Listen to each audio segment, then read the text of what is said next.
Marvel Studios' Black Panther has brought King T'Challa and his home country of Wakanda to life, drawing inspiration from the hundreds of Black Panther comics. Virtually every character in the film was inspired by a comic book counterpart, and while they might never see the same twists and turns in the movies that they did in the comics, there's a lot more to them than you might have thought. Here are the characters from Black Panther who might just have a little more meaning than you realized. And in case you haven't seen the movie yet, spoilers ahead. Shuri. In the film, Letitia Wright plays Shuri, the young technologist responsible for the Black Panther's vibranium-powered tech. In the comics, however, her role wasn't limited to fighting alongside T'Challa. In 2009, she actually replaced him. While Shuri wasn't introduced until almost 40 years after Black Panther first appeared in 1966, her rise to prominence came pretty quickly. After losing the Black Panther identity twice, T'Challa decided that he'd be a lot better off choosing his own successor. Since Shuri was his closest relative, and since she'd already proved her valor by defending Wakanda against an invasion by Klaue, he chose to train her. Sure enough, her ascension as Black Panther later became necessary. After T'Challa was injured to the point of death, Shuri took the heart-shaped herb and became the new Black Panther and the ruling queen of Wakanda. Whether or not the movies will follow this storyline remains to be seen, but as we've already seen her as a capable warrior in battle and the brains behind the Black Panther's tech, we wouldn't rule it out. Ulysses Klaue.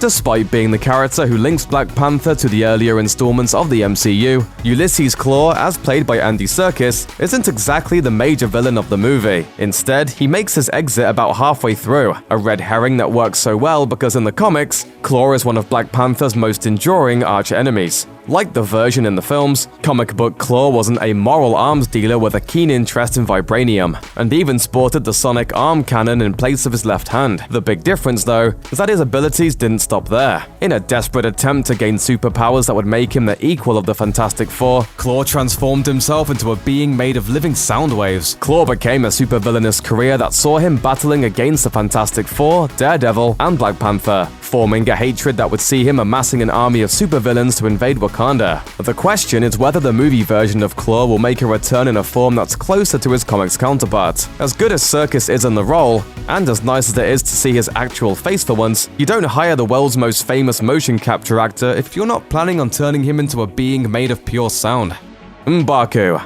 One of the biggest surprises of Black Panther came in the form of M'Baku, T'Challa's first challenger to the throne of Wakanda. Played by Winston Duke, M'Baku is the leader of the Jabari tribe, who have withdrawn to Wakanda's mountains, where they live without dependence on vibranium. His towering physical presence and sense of humor make him one of the movie's most memorable characters. But given his comic book roots, it's kind of a shock to see M'Baku in a movie at all. Created in 1969, he originally operated under the rather unfortunate name of Man-Ape. The idea was to tie him to another jungle animal in the same way that T'Challa drew his powers from the panther. But deeper social implications made him a pretty awkward supervillain to have around. The movie avoids a lot of that awkwardness by just calling him M'Baku, and toning down his costume a little while still keeping nods to his comic book roots. They're small changes, but they make a whole lot of difference. As for where he goes from here, the movie M'Baku does something that he never did in the comics. He formed an alliance with T'Challa. Considering that Winston Duke is already listed in the cast for Avengers Infinity War, it's safe to say that this alliance is going to last, at least for now. Zuri. On the screen, Zuri is the spiritual leader of Wakanda, a priest and advisor to both T'Challa and his father, T'Chaka. The comics tell a different story. Zuri was one of the Black Panther's closest advisors, but his concerns tended to be more on the physical side. He was considered one of Wakanda's strongest warriors, and even got into a fistfight with Thor. Of course, since it was Thor, they became good friends after their throwdown. Sadly, both versions of Zuri managed to meet their ultimate fate at the hands of a supervillain. In the comics, though, it was during an invasion of Wakanda by Morlun, a Spider-Man villain who basically eats animal-themed superheroes. But that's a pretty unlikely fate even for the Marvel movies. But the real tragedy here is that we lost out on Forrest Whitaker and Chris Hemsworth reenacting Dutch and Dillon's epic handshake from the opening scene of Predator. Ayo.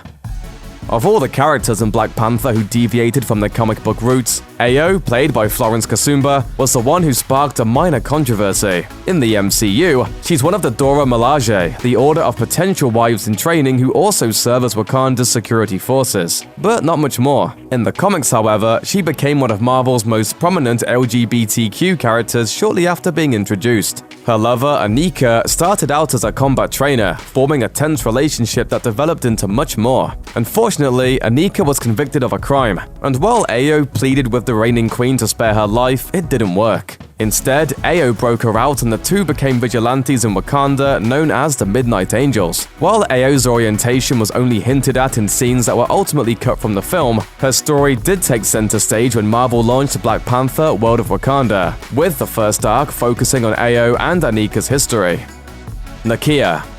In the film, Lupita Nyong'o plays Nakia as T'Challa's love interest, an ex-girlfriend who devoted her life to working in secret as a spy. In the end, she steps out of the shadows to defend Wakanda, and even steps back into a very close personal relationship with the Black Panther. In the comics, not so much. While Nakia was introduced as one of the original Dora Milaje in 1998, she didn't stay as one for long.